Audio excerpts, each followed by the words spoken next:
algumas técnicas aí que ao longo do tempo venho aprendendo, vendo, presenciando, mitigando. Meu nome é Ulisses Castro. Ali tem alguns links, eu vou disponibilizar a palestra depois para vocês. Vamos ver umas brincadeiras ali. Enfim, blá blá blá. Só para tirar um pouquinho a ideia do título, que um amigo meu vai perguntar, pô, 50 tons de backdoor, cara, você vai falar sobre masoquismo, uma parada assim? Eu falei, não, veja, 50 tons no sentido de massa, volume, energia, poder, mas no sentido de volume mesmo. No Unix, Linux, essa daqui em específico é focada em técnicas para Linux e Unix. Então, olhando desse ponto de vista, o sentido de volume em relação à quantidade de número de possibilidades que é possível em criar backdoors no sistema Linux de maneira nativa, tá? Com as próprias ferramentas que já vem instalada. Mesmo um sistema operacional, um servidor, um desktop, magrinho, assim, bem enxuto, com pouco pacote, existe uma imensidão de possibilidades de criação de backdoor nesse sistema. Qual a ideia disso, o objetivo aí? Quais são as motivações? Primeiro, pegadinha pode ser, talvez. O que acontece? Eu trabalho com o pessoal, eu trabalho na editora Abril como consultor de segurança. Já trabalho há um tempo de segurança, como vocês viram lá. E a galera sempre brinca, assim, pô, não deixa ele pegar seu celular, não deixa ele encostar a mão no seu notebook. Enfim, pô, não que eu faça maldade, não é essa a ideia. Mas é que essa reputação começou a pesar um pouco. Poxa, se eu encostar a mão no todo joguinho, será que eu consigo realmente fazer um backdoor assim tão rápido?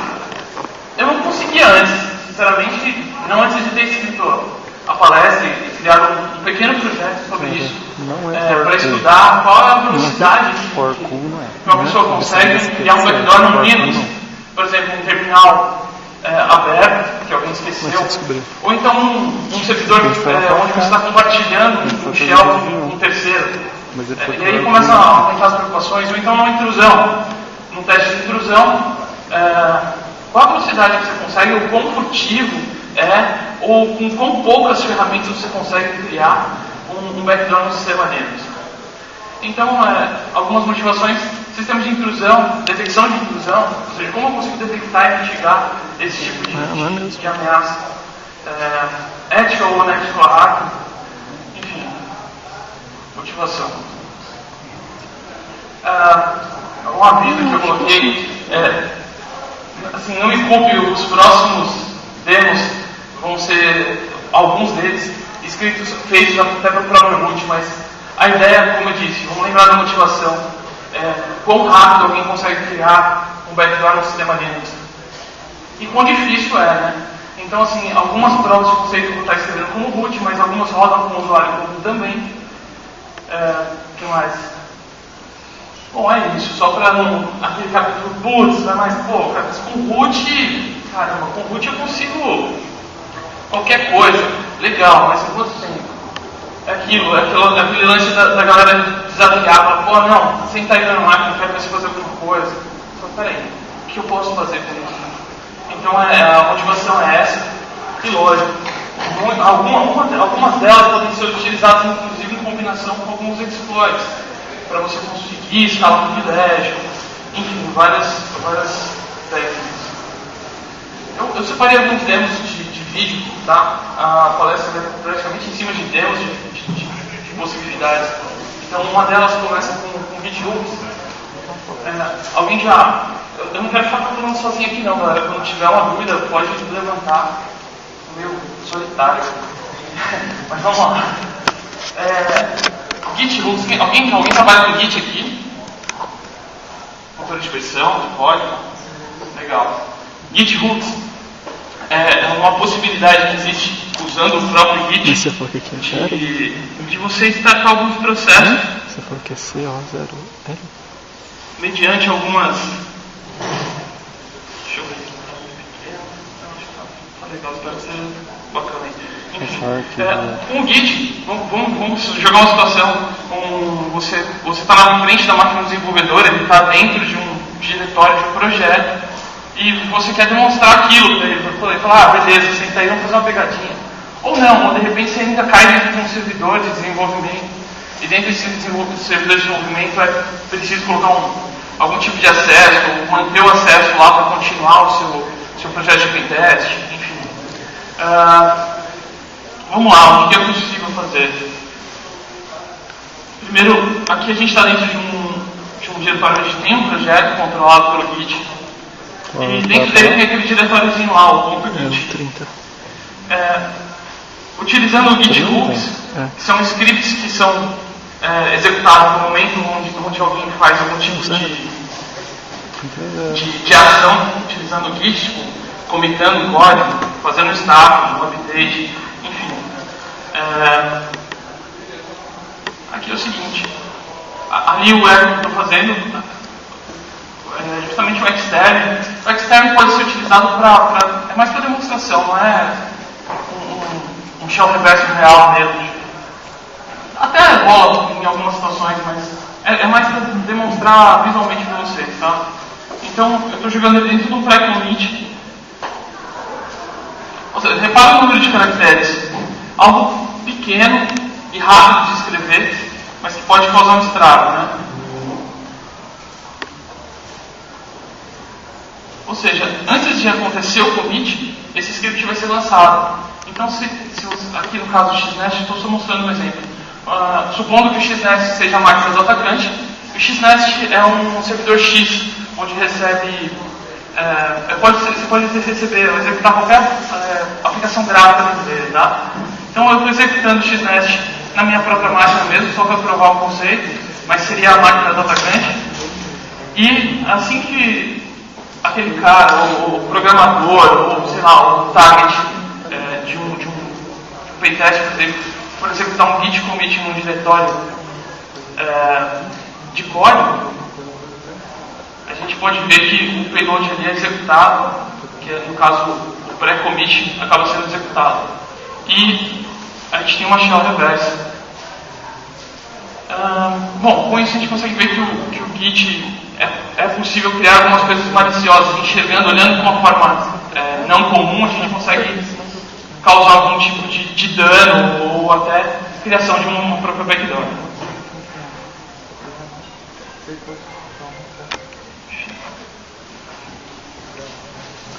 Não tem nada a ver, cara. Quanto que eu vou dar naquele note? Prompt Command. Hoje. Alguém já ouviu falar em Prompt Command? 1400? Alguma vez? Não? Ótimo, eu também não, até ter trombado dentro do Bash. Alguém conhece Bash? Tem Bash? Linux? Dá pra vender para os meus Enfim.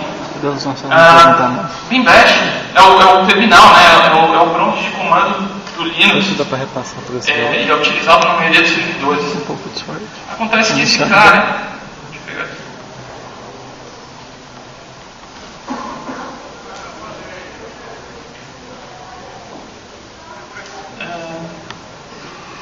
Eu nem sei como dizer isso aí errado. Bom, variável de ambiente, de shell, de bash, no caso, por exemplo, como o prompt command, eu vou até fazer uma enter aqui, ó, onde a gente procura pela variável, ela não está setada, é uma variável selada do padrão, mas ela é uma variável que você, a partir do momento que você define ela, toda vez que você der um enter no seu terminal, ela é executada.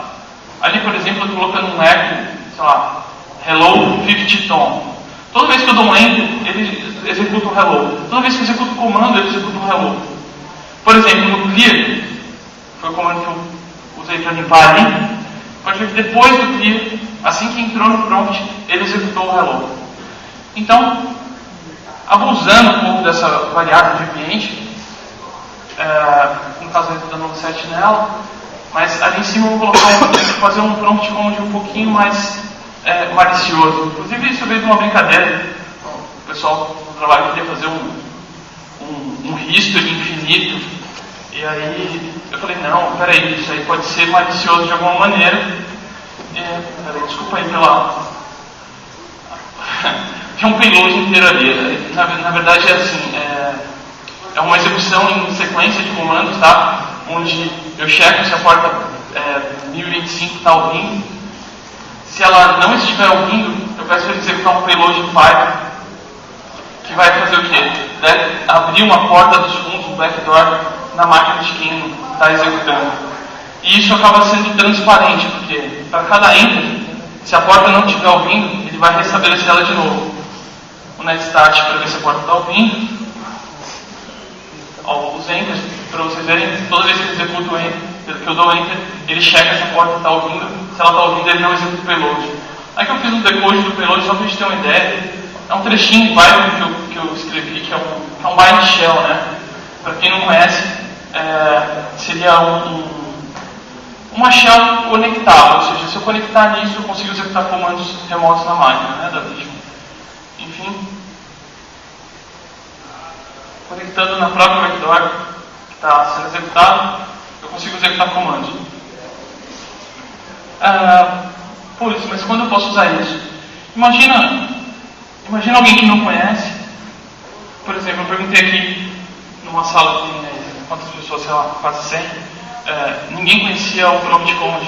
Então imagina essa variável sendo definida dentro de algum tipo de shell script, ou algum tipo de script de file, daqueles que a galera baixa para executar. Enfim, inseriu esse cara, alguém vai executar, não vai entender o que é, mas provavelmente vai estar executando alguma coisa maliciosa na própria máquina.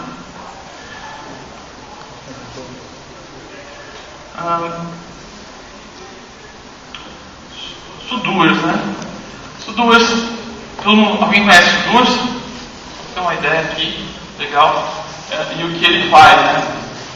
Acontece que tem um detalhe bem sólido aí no Sudoers. Os caras fizeram escreveram a arquitetura, inclusive, de configuração dele. É interessante, é legal. Mas tem um probleminha, deixa eu start. Só para dar um contexto, o shell do meio ali é um usuário comum, tá? Um usuário trusted, numa máquina qualquer, que não tem permissões de sudo. Ali em cima eu estou com o root, como eu falei para vocês, aquele perigo sobre utilizar o root compartilhado, ou enfim, pode ser usado em diversas horas e áreas aí, mas o usuário comum ali no meio. Ali eu vou editar os sudoers com fim, por exemplo. E repara o seguinte, todas as linhas de comentário dele começam com a tralha, com hashtag, vocês quiserem, ou lasanha. Lasanha? Eu já ouvi falar lasanha, velho. Falaram lasanha. Eu falei, quê?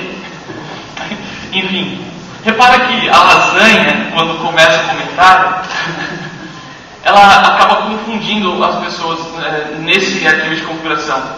Por quê? Deixa eu só voltar um pouquinho. Por quê?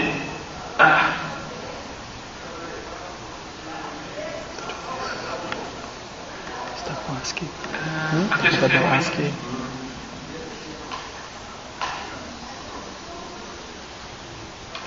Então, aquele hashtag ali, ele confunde com um comentário. Acontece que o include ou include-dir, que são comandos que são interpretados dentro desse arquivo de configuração, eles iniciam com a hash. E isso acaba confundindo.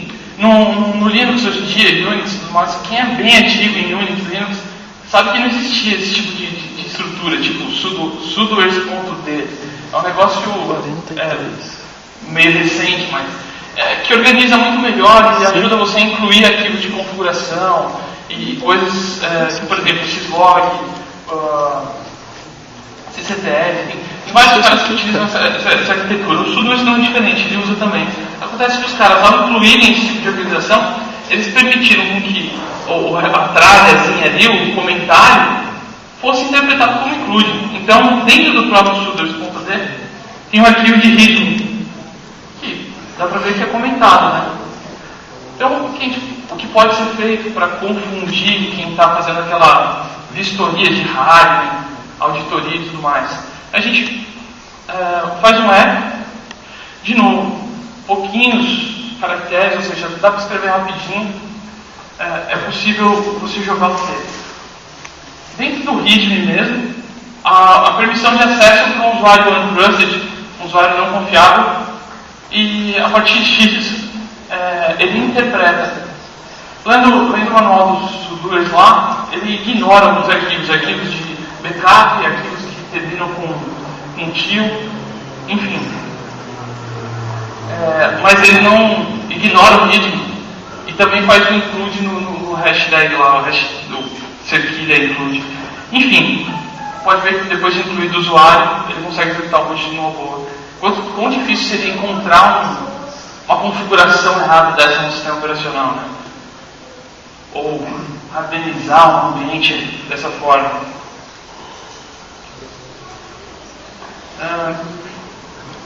TCP Wrappers, o antigo TCP Wrappers, que ainda funciona até hoje. Alguém conhece TCP Wrappers? Hosts Allow, Hosts Deny?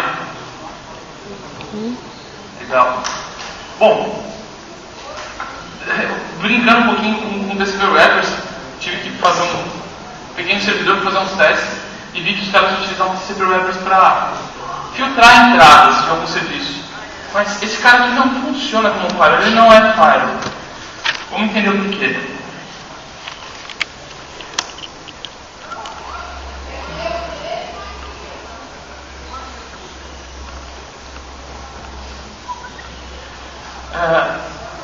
Só para mostrar. Enfim, o SSHD, por exemplo. Se a gente fizer um LDD nele e o LDD lista as bibliotecas que estão linkadas a este binário, repara que ele está linkado a libwrap. Todos os binários que estiverem linkados a libwrap vão ter o benefício de utilizar TCP Wrappers através de hosts allow e hosts deny.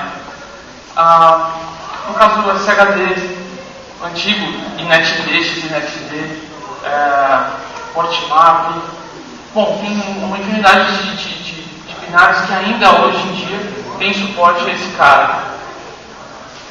Com ele você consegue fazer filtro, quem pode entrar, quem pode sair, quem pode utilizar o serviço filtrando através de portas. Pode ver que eu estou com a porta 22 aberta ali, mas você já está rodando na minha máquina. Vou pegar ali só para falar um contexto. Ali eu criei um projeto chamado Linux Native Backdoors. Depois um slide dele aí. Mas ali eu estou tirando dele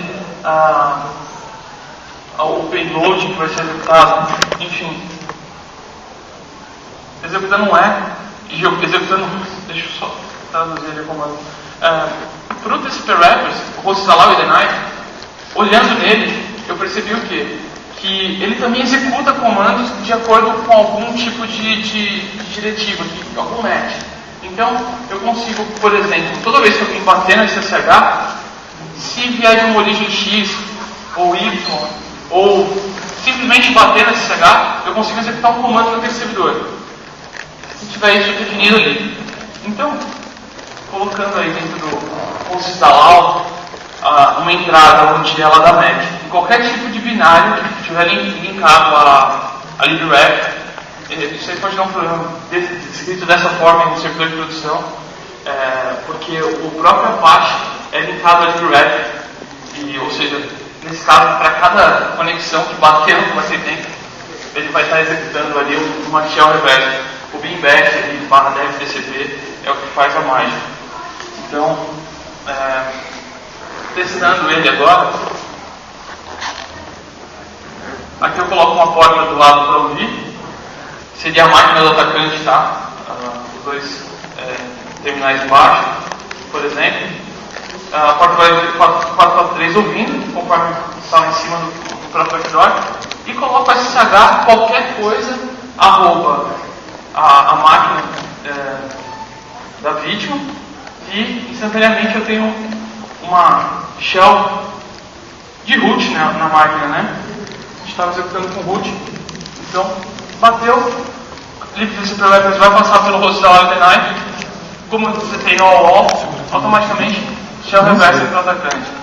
De novo, lembrando a motivação, numa prankezinha, numa piadinha, numa brincadeira com alguém, pode demonstrar pela sua reputação de cara mal que possa no computador e detona. Mas, nesse caso aqui, já provando o conceito que eu comentei com vocês, muitas dessas técnicas podem ser utilizadas em escalada de privilégio, exploração de serviços em diferentes áreas. Alguém que conhece o SecHits? É um cara lá. O SecHits é um Host Intrusion Detection System. Minimamente, ele é um cara que cuida da máquina, faz diversas coisas em relação a log, checagem de arquivo, enfim. O SecHits, depois de uma vez, vocês entenderem como é que funciona. Mas, aqui. Alô? Bom, vou falar mais alto, vocês estão me ouvindo? Todo mundo está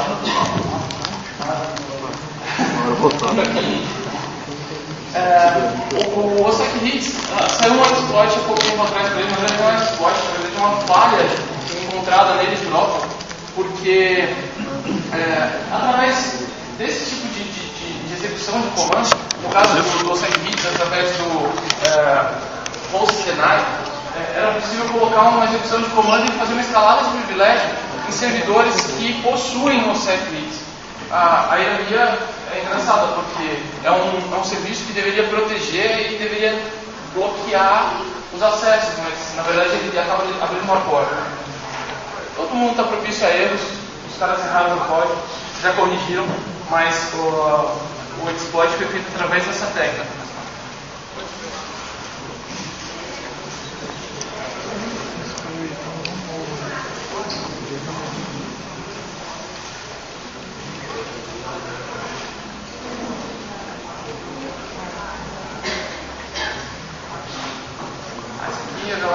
Nmap.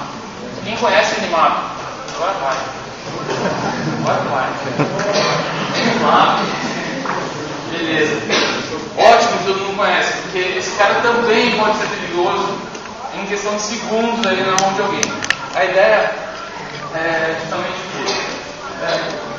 a gente abusar da forma com que ele carrega hoje em dia os scripts, né? Ele tem os NSS, que são Nmap Script Engine, e esses caras auxiliam uma série de atividades. Toda vez que uma porta bate, uma porta aberta, uma porta de dentro está aberta, ele executa um script lá, após detectar que essa porta está aberta, e, por exemplo, retira o título da página HTTP para você. No caso aqui foi o demo que eu utilizei. Deixa eu pegar aqui. Então, o que seria possível fazer com o Nmap NSE, olhando ele de uma forma maliciosa, né? Como eu consigo usar o próprio Nmap para favorecer um atacante, ou então alguém que está fazendo uma brincadeira, ou então criando um exploit para algum serviço que utilize o Nmap? Eu executo um Nmap na porta 80, na minha própria máquina mesmo, e repare, por estar utilizando ali a flag "-a" maiúsculo, para cada porta que ele encontrar, ele vai executar os scripts. Por padrão, se a pessoa roda "-ss" também, ou "sv", ele acaba executando esses scripts NSE para trazer mais informação sobre a porta. Então, é algo comum para quem utiliza Nmap utilizar essas flags. Eu fiz um strace, para quem não sabe, o strace é um aplicativo aí que a gente consegue fazer uma depuração daquele binário, é um debug mesmo, para saber quais são as funções que são executadas, o que o Nmap faz, quantos arquivos ele toca, quantos arquivos ele escreve, quantos arquivos ele busca, quantos packets ele busca. Então aqui eu fiz um grep por HTTP, que é justamente o NSE que está executando lá. E, por surpresa ou não, mas não, porque está no próprio manual, se a gente for ver aqui cuidado, manual de 39 páginas, você vê lá. Existem alguns scripts que o próprio Nmap, ao ser executado, busca. E tem os patches ali e tudo mais dele. E repare que ele busca no meu próprio diretório, no meu home, ou no home do usuário que estiver sofrendo o ataque. Você consegue criar esse mesmo patch e pode, por exemplo, copiar um HTTP type malicioso, um payload específico para gerar uma execução de comandos, uma chave versa, enfim. Vamos entender. No caso, eu coloquei o title para dentro do próprio pé. Eu faço um link só para a gente poder enxergar o que foi modificado ali e tudo mais. Lembrando, tem alguns aplicativos que utilizam Animap e te oferecem, por exemplo, um router, você tem Animap embutido, onde você escreve uma coisa. Enfim, se você pode utilizar isso para subverter os sistemas, subverter outras coisas. Não só como uma framezinha e tudo mais, mas como algo mais avançado. Eu faço um depois desse payload mesmo em 464 só para ficar registrado aí. Mas nesse caso aqui vamos usar uma técnica um pouco diferente para não bloquear o Animap do cara quando ele estiver executando. Então, quando ele executar o payload, ele vai fazer o quê? Ele vai criar na cron tab do usuário que está executando uma execução a cada 1 minuto daquele payload de Python ali. Então,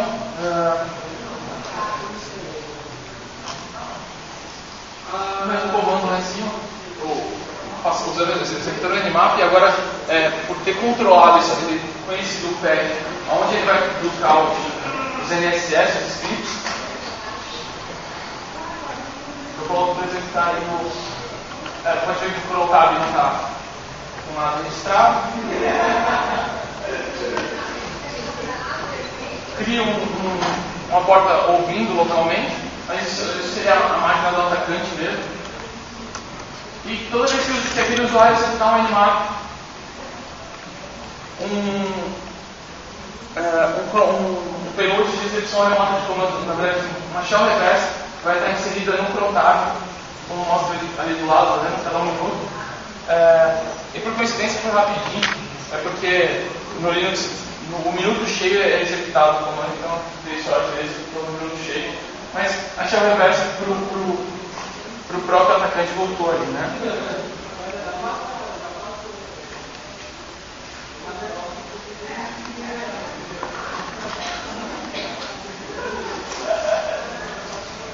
O Bazuca viemos de longe, velho. SSH Proxy Command. O SSH tem um código dentro do seu próprio. Cada usuário no Linux tem quando executa o SSH, ele cria ali o seu diretório onde você guarda suas chaves, onde você tem o seu ID, o seu no-host, enfim. Deixa eu só explicar um pouquinho o comando aqui. Aqui eu quero mostrar uma técnica um pouco diferente de fazer um deploy de um backdoor. Vamos supor que esse seja um servidor, e nesse servidor não existe conexão com o mundo externo, de nenhuma forma, a não ser através de resolução de nomes. Vamos supor que ele esteja atrás de um file numa rede interna, e você não consegue de maneira nenhuma tirar nenhuma conexão de lá, TCP, UDP, enfim. Mas através de DNS Exfiltration, eu poderia falar bastante sobre isso aqui. Eu consigo fazer um payload, eu consigo buscar um payload na internet. Então, eu coloquei no meu registro mesmo, no licenciado.com, eu coloquei uma entrada TXT, que é nada mais nada menos que um payload. É um arquivo, na verdade. É o arquivo config de um SSH preparado para usar o comando da configuração proxy command e executar uma shell reversa. Vamos entender. Aqui no caso, estou extraindo essa string aqui e fazendo o reverso dela, o que gera o arquivo config que eu preciso colocar dentro do .sh, que é a configuração do usuário. Repara que eu faço um RM logo após a execução detalhe, aqui eu estou usando AT, tá?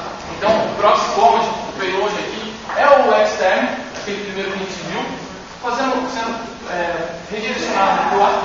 O AT é tipo um scheduler do Linux, que também do padrão vem ligado em diversas soluções. Dizendo, de agora, mais 1 minuto, execute esse payload. Né? Estou redirecionando a saída dele e estou apagando o ponto config. Ou seja, na medida que alguém for executar um SSH por um servidor, provavelmente vai dar um erro. O ATT, no caso, ele faz uma query buscando quais tipos de serviços que estão esquedulados ali, né? O X10, aquele que a gente já tinha visto, só para demonstração mesmo, que a shell pode ser executada. Então, esse daqui, no caso, é um vetor que, na medida que é executado, ele se autodestrói, evitando, ele executa uma única vez, através do AT, e ele se autodestrói, ou seja, dificultando ainda mais a forense, né?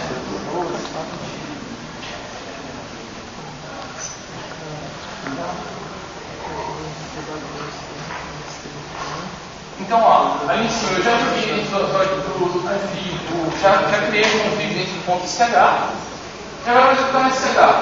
Ele dá um erro, que eu próximo como é executado, o ATQ, ele schedula aquele comando que eu coloquei, que é o AT. Então, em 1 minuto, mais ou menos, pode ver que o ponto SH config não está mais lá, ele se autodestrói. O SSH voltou a funcionar normalmente. E em 1 minuto, uma shell retorna para o atacante dentro do XNest ali.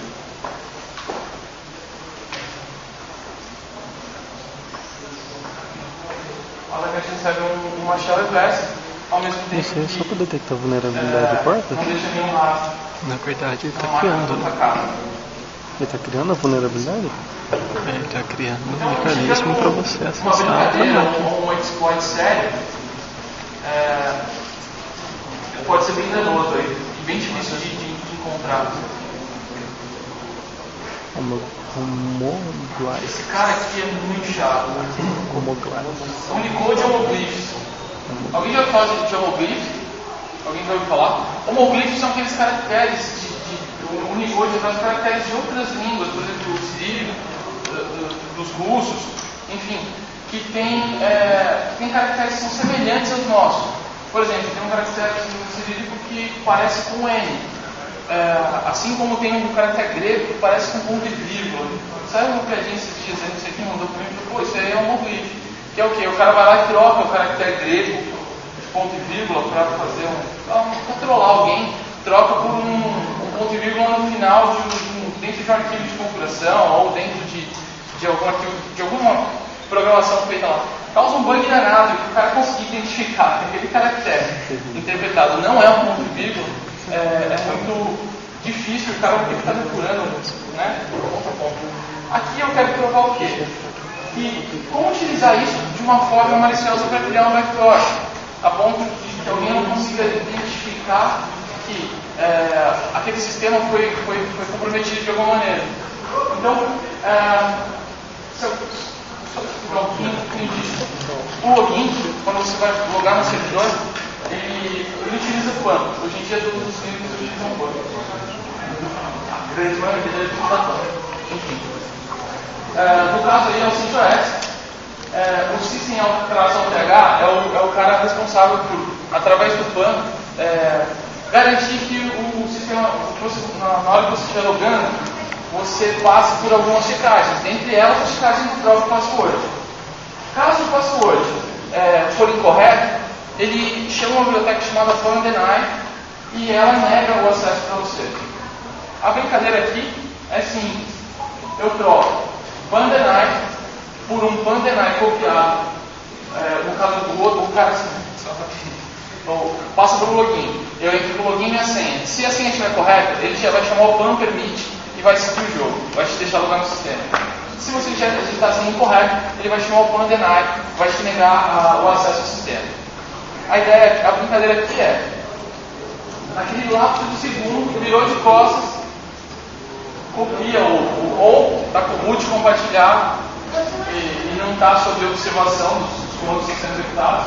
Eu copio a PanPermit em cima da PanDeny, mas não é a PanDeny.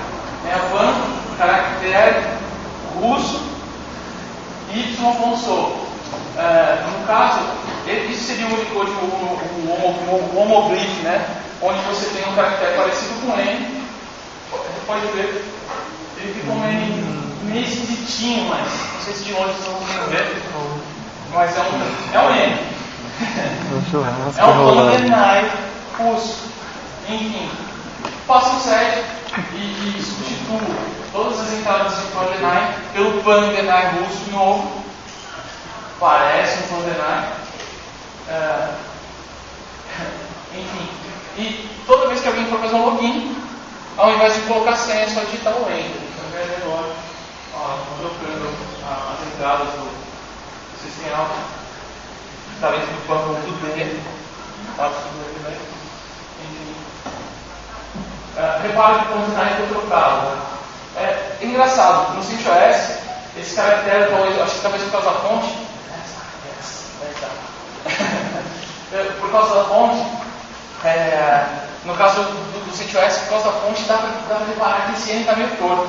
Mas se você fizer isso o mesmo no Ubuntu, e aí muda um pouquinho ali as configurações, ele fica praticamente imperceptível. É um N idêntico por conta da fonte. Olha lá, repara, entrei com root, e nesse caso não digitei senha nenhuma, é só um Enter. Enter, acredito em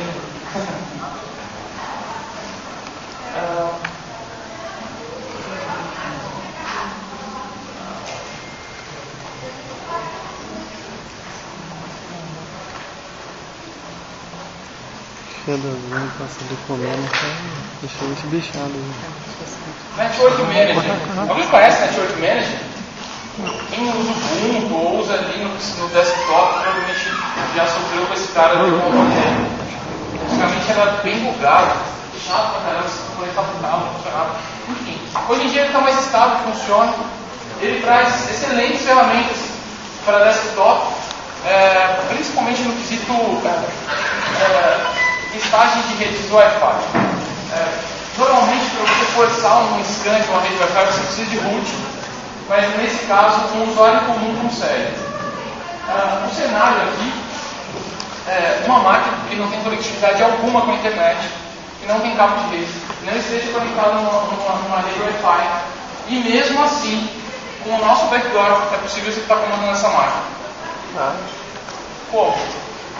Vamos enxergar, vamos entender agora. Como eu falei, o utilitário NM, o Network Manager, produz alguns utilitários. Do lado de cá é meu celular. Eu estou criando uma rede Wi-Fi com um símbolo qualquer aqui, no caso o sinal de maior, e seguido de um comando. No caso aí é um download execute, se a gente fosse falar na linguagem de segurança. Eu vou fazer um wget de um payload específico e vou mandar executar.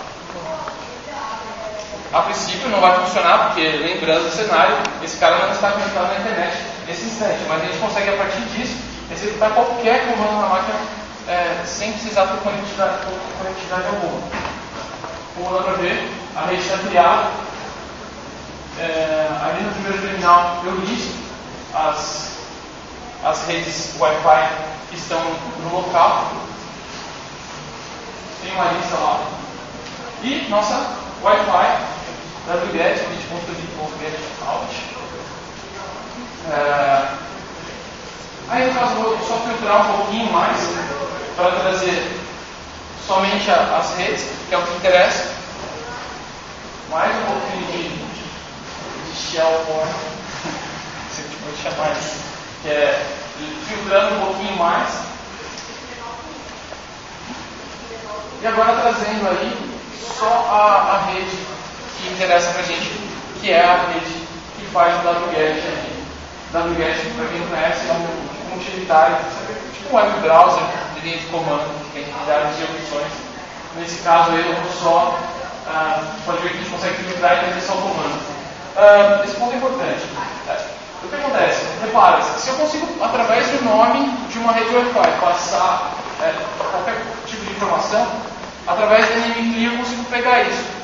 Então, um backdoor simples aí eu crio um cron, por exemplo, a cada 1 minuto, esse mesmo comando, trazendo qual é o conteúdo daquele sinal de maior para frente e passando por um bash. Deixo isso do lado e só espera. Repara que ele executou já o comando que estava no meu celular, que é a rede que eu tinha criado. Deixei uma porta ouvindo 443 e agora é só aguardar. Nesse caso, o cara estava sem conectividade, né? A gente falou no começo. Mas mesmo assim, eu não estou. No exemplo só de um wget, só que a gente tiver uma shellzinha ali. Mas eu poderia executar qualquer comando, mesmo sem estar conectado lá. Então eu posso deletar um arquivo, extrair dados de alguma maneira, enfim, jogar dentro de um arquivo os dados que eu preciso e no momento que eles se conectarem numa rede, eu extrair os dados, ou então no momento que eles se conectarem numa rede, eu consigo imaginar a reversa. Que é mais ou menos essa ideia. Através de, sem conectividade, executar com outro nome no programa.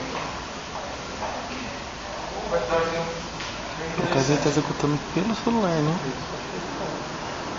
Não dá pra imaginar, cara. Bom, alternativas de deploy. É aquilo que eu falei, às vezes o comando é pequeno, às vezes ele é maior, e pela imensidão de possibilidades, essas aqui são só algumas possibilidades, de backdoor, mas existem uma infinidade de possibilidades. Eu estou reunindo tudo isso dentro de um projeto que eu criei no GitHub. Só para dar um review aqui, as formas de deploy alternativo, por exemplo, LND, pode ser netcat, pode ser wconfig, NSUK, NTP-date, eu posso utilizar Python, sei lá, SCP, SCH, Teams, a gente vai ver já. Nesse caso, alguém conhece Teams? Não? Vou explicar para vocês como funciona. Arduino, alguém conhece? Legal. O Teams é um Arduino, só que ele faz o quê? Ele é um RID.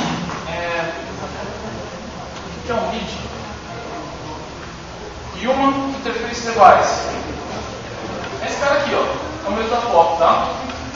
Ele é super simples de programar, é um Arduino, e eu posso mandar comandos para ele, ou então armazenar comandos nele, onde no momento que ele é plugado, ele age como se fosse um teclado com um button.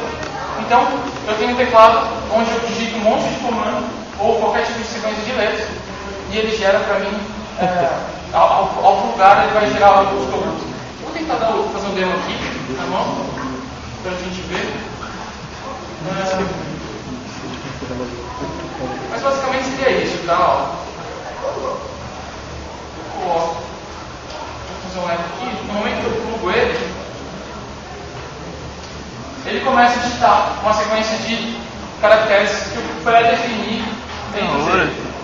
No caso aí, é uma sequência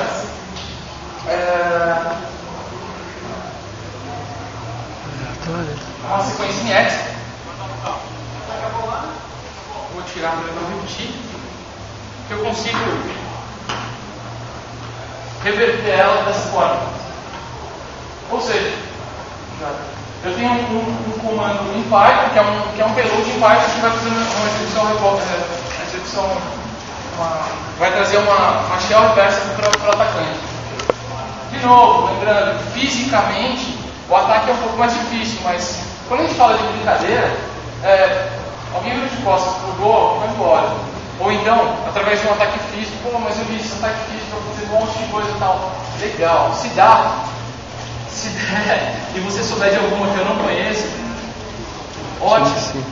Vamos compartilhar as ideias, compartilhar as coisas através desse projeto que eu criei, que é o Linux Native Backdoors, onde tem ali o link do GitHub, tem alguns demos, tem todos os demos que estão aqui, já estão lá, publicados, os códigos utilizados aqui em todas essas demonstrações.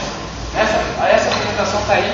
E se você tem alguma ideia de backdoor que você percebeu que é possível, tem aquela visão maliciosa de execução de alguma coisa que foi feita por bem, você quer subverter, ajuda aí, vamos lá. Bota aí e manda tá na hora do churrasco? Alguma pergunta? Ao acessar o risco sofrer um ataque? Como? Ao acessar o meu blog, de maneira nenhuma.